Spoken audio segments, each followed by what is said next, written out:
Hi guys, நம்மக்கிட்ட பார்த்தோம்னா Samsung M10 வந்து சர்வீஸ்க்கு வந்துருக்கு. இதில் பார்த்தோம்னா சார்ஜிங் ஏறலன்னாங்க கஸ்டமருக்கு. இதை செக் பண்ணி பார்க்கலாம். இதில் பார்த்தோம்னா ஆம்ப் ரீடிங்கே எடுக்கலை. ஸோ 4th போர்ட்டில் வந்து நான் ப்ளேஸ் பண்ணியிருக்கேன். இதில் பார்த்தோம்னா ஆம்ப் ரீடிங்கே எடுக்காமல் இருக்குது. இது மேக்ஸிமம் பார்த்தோம்னா சிசி பின் தான் சேஞ்ச் பண்ணுற மாதிரி வரும். சிசி போர்ட்டில் வந்து தண்ணி பட்டிருந்தாலோ உள்ளே ப்ரோக்கன் ஆகிருந்தாலோ நம்மளுக்கு வந்து மேக்ஸிமம் சார்ஜிங் ஆகாது.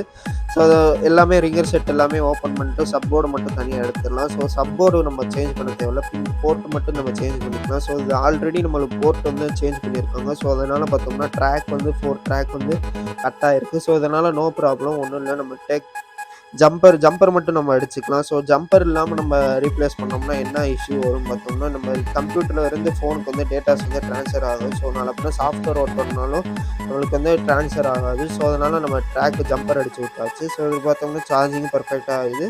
ஆம்பும் 1.1 ஆம்ப் வந்து கன்சியூம் பண்ணுங்க. மறக்காமல் லைக் பண்ணி சப்ஸ்கிரைப் பண்ணிக்கோங்க, ஃபாலோ பண்ணிக்கோங்க.